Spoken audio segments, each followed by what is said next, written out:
안녕하세요. 당신을 위한 심층 분석 시간입니다. 오늘 저희는 당신이 보내주신 자료, 바로 대한민국 군대의 급여 문제랑요. 특히 요즘 좀 이야기 나오는 사병 진급 정책 변화 가능성, 이 부분을 다룬 유튜브 문서 내용을 한번 파헤쳐보려고 합니다. 네, 안녕하세요. 오늘 분석에서는요, 2025년 기준으로 군인들 계급별로 수입이 어떻게 될지 좀 예상해 보고요. 동시에 또 중요한 게 사병들 진급 방식이 어떻게 바뀔 수 있다는 건지, 그 핵심 내용을 좀 명확히 짚어보는데 중점을 두겠습니다. 맞아요. 이게 뭐랄까, 당신의 실제 군 경험이나 아니면 앞으로의 계획 같은 거랑 또 연결 줄 수도 있는 부분이잖아요. 그렇죠. 네, 그래서 귀 기울여 보시면 흥미로운 점, 어쩌면 좀 놀라운 점도 발견하실 수 있을 겁니다. 자, 그럼 바로 시작해 볼까요? 우선 급여 현실부터 좀 보죠. 병사들, 그러니까 사병부터요. 네. 이 자료에서 제가 좀 흥미롭게 본 게 현재 징집률인데요. 이게 약 87.2% 정도 된다고 해요. 87%요? 와. 네, 근데 이게 한국전쟁 때 그때 한 30%에서 35% 정도였던 거랑 비교하면 엄청나게 높은 거죠.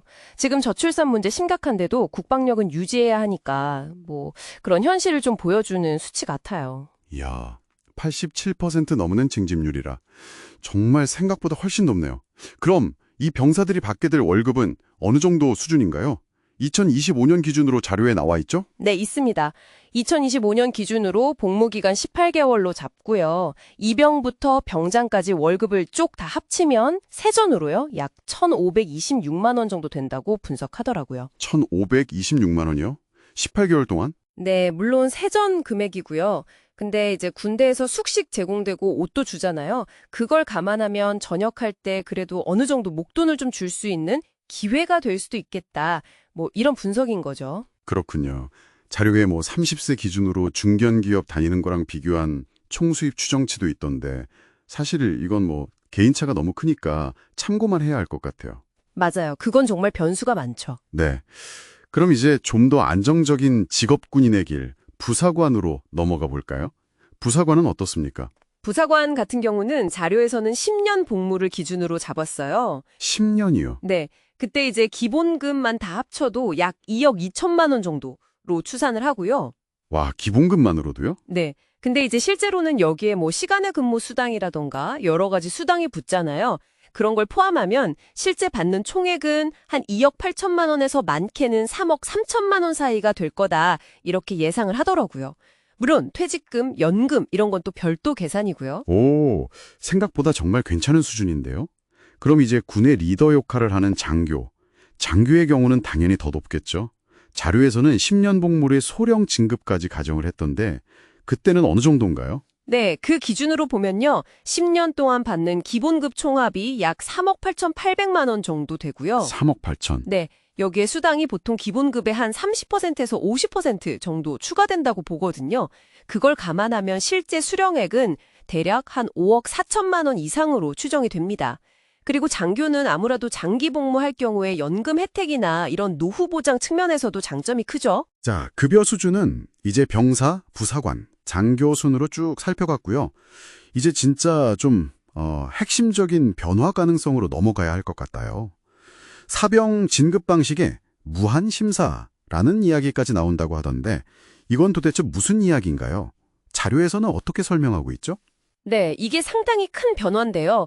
기존에는 이랬잖아요. 만약에 진급심사에서 누락돼도 최대 2개월 기다리면 자동으로 다음 계급으로 올라갔었죠. 네, 그랬죠. 약간 시간 지나면 해결되는 시기였는데 맞아요. 근데 이 자료에서 언급된 새로운 안건은 그게 아니라는 거예요.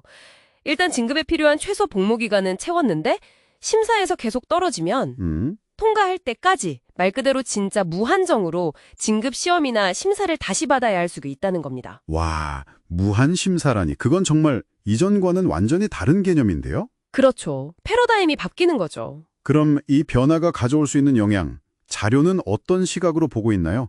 긍정적인 면, 부정적인 면 다 있겠죠. 네, 자료도 딱 양면을 다 보고 있어요. 일단 첫 번째로는 진급을 위한 경쟁이 당연히 심화될 거다 이렇게 보고요. 경쟁 심화. 네, 그러다 보면 이제 개인의 노력이나 능력에 따라서 진급 시기가 확 차이가 날 수 있다는 거죠. 그런데 여기서 좀 우려하는 지점이 있어요. 특히 신체적으로나 정신적으로 좀 복무에 어려움을 겪는 병사들 있잖아요. 흔히 말하는 면제 경계선에 있는 친구들. 아, 네네. 이런 사병들한테는 이게 그냥 단순히 진급이 늦어지는 문제가 아니라 상당한 심리적인 부담으로 작용할 수 있다는 거예요. 자료에서는 이걸 상실감이라고 표현하더라고요. 상실감이요. 그게 좀 마음에 걸리네요.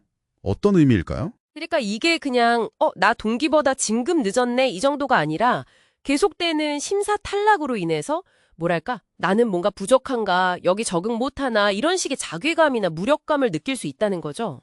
뒤처지고 있다는 느낌. 아, 그런 심리적인 타격이 클 수 있겠네요. 네. 그래서 자료는 이 변화의 목적 자체는 분명히 전투력 강화에 있다고 명시를 하면서도 동시에 이런 식으로 진급에서 계속 누락되는 병사들의 사기 저하 가능성도 분명히 지적하고 있습니다. 그렇군요. 이게 참 아이러니하네요. 한쪽에서는 병사 월급을 막 올려주면서 처우 개선한다고 하는데 다른 한쪽에서는 또 이렇게 진급 시스템을 엄청 엄격하게 바꿀 수도 있다는 이야기가 나오니까요. 맞습니다. 딱 그런 복합적인 상황을 보여주는 자료인 것 같아요. 군 복무라는 게 단순히 시간 때우는 게 아니라 정말 개인의 인생에도 그렇고 국가적으로도 중요한 경험이잖아요. 그래서 이런 제도 변화의 방향성은 당신께서도 한번 주목해 보실 필요가 분명히 있습니다. 그럼 이 자료가 최종적으로 내리는 결론은 뭔가요? 이 자료는요, 이런 변화들이 결국에는 군의 전문성을 좀 더 강화하려는 그런 노력의 하나로 봐야 한다고 정리하고 있어요. 그리고 그러기 위해서는 군 간부들, 즉 지휘관들의 역할이 더 중요해진다. 투철한 직업의식과 전문성이 더 요구될 거다. 이렇게 마무리합니다. 네, 오늘 저희는 당신이 공유해 주신 자료를 통해서 군 급여 현실, 그리고 사병 진급제도 변화 가능성이라는 좀 굵직한 두 가지 주제를 함께 살펴봤습니다. 자, 마지막으로 당신께서 한번 좀 깊이 생각해 보실 만한 질문을 던지면서 마무리할까 하는데요. 네, 만약 이 새로운 진급제도가 실제로 도입된다면요. 과연 전투력 강화라는 그 목표 달성에는 얼마나 기여할 수 있을까? 그리고 동시에 지금처럼 정말 많은 젊은이들이 의무적으로 복무하는 이 높은 징집률 속에서 대다수 사병들의 사기에는 장기적으로 어떤 영향을 미치게 될까? 이 두 가지 가치 사이에서 어떻게 균형점을 찾아야 할지 한 번쯤 고민해 보시는 것도 의미 있지 않을까 싶습니다.